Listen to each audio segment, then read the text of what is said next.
this area all of my life. I actually live just north of Scranton. I live in Clark's Green, but very familiar, obviously, with downtown Scranton, the neighborhood sections of Scranton. Went to college not too far away, only in Wilkes-Barre, for King's College for my bachelor's degree, and then back up north of the University of Scranton for a master's degree several years later. Scranton, Lackawanna County in particular.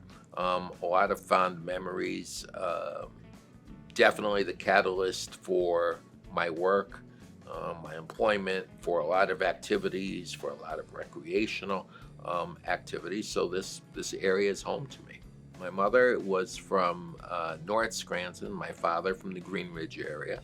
And then they were married in the 50s, mid to late 50s. My brother came along first, then I did in 1960. Probably one of the largest components that I can identify with is obviously having a disability, physical disability, having a lifelong physical disability, and being a lifelong wheelchair user. My father passed away when I was 10. After having a stroke and then some complications that came around after that. But I'll credit my mother with being such a very good advocate for me for when I was young, and particularly in terms of education. Now, she didn't go to college, but back in the late 70s, when a lot of the laws, even pre-Americans with Disabilities Act, when the laws were starting to change, she and the mother of a friend of mine with a disability, was 3 years older. She was a second grade elementary teacher, my friend's mother. The two of them, the two mothers, went to the district based where we lived, Abington Heights, and met with them and representatives from the administrators, I should say, from the NEIU, the Northeast Educational Intermediate Unit, and fought, and it was a fight for a while, to have us mainstreamed. That's back when the term was mainstream, before it was inclusion, that's in all the federal education laws now. So I didn't go to public school or be with my peers without disabilities until I was 15. So I was in a totally segregated school system. And I think it gets back to the idea that inaccessible buildings and facilities aren't looked at as weren't looked at as discrimination. It was looked at, that's how buildings are done. They're not trying to keep you out. It is what it is. So inaccessible buildings, facilities, programs are discriminatory. It's just sometimes getting people to open their eyes and see that as so. Some restaurants that I can remember going to when I was probably about 7 or 8 years old for some different family functions, and finding out that it had steps to get into. Now, at that point, it was a little bit different. I was younger, definitely a lot lighter than I am now, and I was in a manual wheelchair, which is a regular push chair, versus a power one. And so people I was with, my family, would just bounce me up on the back wheels to get in. My concern now, when people say that they still, and adults in particular, when they go into places that way, have someone bump them up the steps, I disagree with that. I think it's sending the wrong message to that business that it's okay. It's all right that you don't have a ramp. I'll get in somehow. I got some buddies who will bounce me up. Well, no, that's not right. It should be accessible. But you have to remember, this was decades before the law was changing. But even then, my family and I knew that it wasn't right.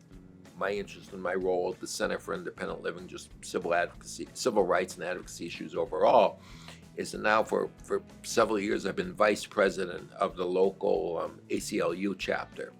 And that's interesting and a lot of fun, because I like the idea of empowerment and civil rights in general, and I like looking at other kinds of legislation or other rights besides just disability, and how the Constitution affects um, other populations, and then attempts to try to curtail some of the work that's been done um, for people through civil rights over the years, and keeping an eye on the Supreme Court. So that's been very interesting. And working with families now when they're talking about their rights, and if their son or daughter has an IEP in the district now, and give them information about their rights and responsibilities.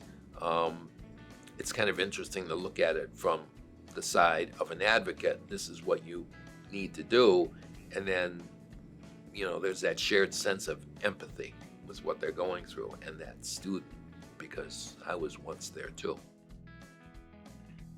I would hope that the recent trends for improved accessibility continue.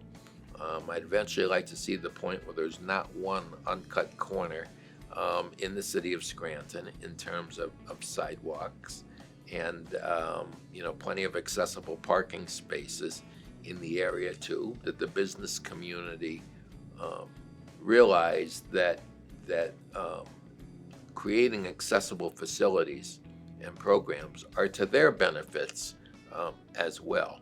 The whole idea about really striving to remove some of the attitudinal barriers and some of the myths and misconceptions that are out there about people with disabilities. I think we still need to go a ways on that. We've done a lot of I say we, not just our area, but Pennsylvania in general and other states as a whole, we with a capital W, have done a lot of work about mandating accessibility and improving a lot of accessible features in building, but you can't make somebody's mind accessible. And I think we need to work on strategies that will do something along those lines, that will really increase the understanding and the awareness of the public overall. Not every disability is visible.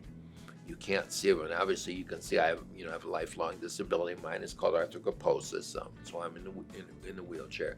But somebody can have a learning, emotional disability. Someone can have severe diabetes, a cognitive disability that may not show up, and you may not see it manifested in any ways. But they're hidden, but they're no less real.